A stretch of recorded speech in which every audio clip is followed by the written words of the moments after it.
കണ്ടാ, ഇതിന് നല്ല മണം വരുന്നുണ്ട്. അതുകൊണ്ട് ഇത് സൺഫ്ലവർ ഓയിൽ അല്ല, ചക്കിലാട്ടി വെളിച്ചെണ്ണയാണെന്ന് നമുക്ക് ഉറപ്പിക്കാം. ഇതിൽ ആ ഒരു മണം പോലും വരുന്നില്ല, ഭയങ്കര ഒരു ന്യൂട്രൽ രീതിയിൽ. അപ്പോൾ സിമ്പിളായിട്ട് ഇത് തെളിഞ്ഞിട്ടുണ്ട്. ഇത് തന്നെയാണ് സൺഫ്ലവർ ഓയിൽ എന്നുള്ളത്. സൺഫ്ലവർ ഓയിൽ ആയിക്കോട്ടെ, മറ്റേതെങ്കിലുമൊക്കെ മിനറൽ ഓയിൽ ആയിക്കോട്ടെ, ഇതിനെ എക്സ്ട്രാക്ട് ചെയ്യാനായിട്ട് 2 ഇൻഡസ്ട്രിയൽ പ്രോസസ്സുകളാണുള്ളത്. ഒന്ന് മെക്കാനിക്കൽ എക്സ്ട്രാക്ഷൻ, അതായത് നമ്മുടെ നാട്ടിൽ ചക്കിലാട്ടി വെളിച്ചെണ്ണ എന്നൊക്കെ പറയില്ലേ, അതുപോലെ ചക്കിലാട്ടുകയോ അല്ലെങ്കിൽ മെക്കാനിക്കൽ പ്രസ് ചെയ്തിട്ട് ഓയിലിനെ വെളിയിലെടുക്കുന്ന പരിപാടിയാണ് മെക്കാനിക്കൽ എക്സ്ട്രാക്ഷൻ. രണ്ടാമത് വരുന്നതെന്ന് വെച്ച് കഴിഞ്ഞാൽ സോൾവെന്റ് എക്സ്ട്രാക്ഷൻ ആണ്.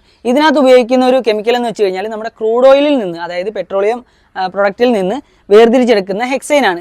ഈ ഒരു ഹെക്സൈൻ ഉപയോഗിക്കുന്നതെന്ന് വെച്ച് കഴിഞ്ഞാൽ ആദ്യത്തെ പ്രോസസ്സായിട്ടുള്ള മെക്കാനിക്കൽ പ്രസ്സിങ്ങിലൂടെ അല്ലെങ്കിൽ മെക്കാനിക്കൽ എക്സ്ട്രാക്ഷനിലൂടെ ഏകദേശം ഒരു പാതിയോ മുക്കാൽ ഭാഗം മാത്രമേ എണ്ണയുടെ അളവ് നമുക്ക് കിട്ടുള്ളൂ, അല്ലെങ്കിൽ ഈൽഡ് കിട്ടുള്ളൂ എന്നുണ്ടെങ്കിൽ പ്രോഫിറ്റ് കൂട്ടാൻ വേണ്ടിയിട്ടും മാക്സിമം എണ്ണയെ വലിച്ചെടുക്കാൻ വേണ്ടിയിട്ടും ഒക്കെ ആയിട്ടാണ് ഈ ഒരു ഹെക്സൈൻ വെച്ചിട്ട് എക്സ്ട്രാക്ട് ചെയ്യുന്നത്. അപ്പോൾ ഇങ്ങനെ വരുമ്പോഴത്തേക്കും ഇതിൽ നിന്ന് ഫൈനൽ വരുന്ന പ്രൊഡക്റ്റിനകത്ത് ഓഫ് കോഴ്സ് ഹെക്സൈൻ്റെ അളവുകൾ ഉണ്ടാവാനും അത് കുറേയൊക്കെ കണ്ടാമിനേറ്റഡ് ആവാനും ചാൻസ് ഉണ്ട്. പിന്നെ നമ്മുടെ നാട്ടിൽ എത്രയൊക്കെ ലിമിറ്റേഷൻസ് ഉണ്ട്, ഇത്ര സേഫ് ലിമിറ്റിൽ വരണമെന്നൊക്കെ പറഞ്ഞാലും ഫണ്ട് ഇറക്കുന്ന ബ്രാൻഡുകൾക്ക്, നല്ല രീതിയിൽ കോർപ്പറേറ്റ് കളികൾ കളിക്കുന്ന ബ്രാൻഡുകൾക്ക് ഇവിടെ എന്തും കളിക്കാനുള്ള അനുമതി ഉണ്ടെന്ന് നമുക്കറിയാലോ. അപ്പോൾ അതുകൊണ്ടാണ് ഞാൻ എൻ്റെ വീട്ടിൽ ഈ പറഞ്ഞ പോലെയുള്ള സാധനങ്ങൾ കയറ്റാത്തത്.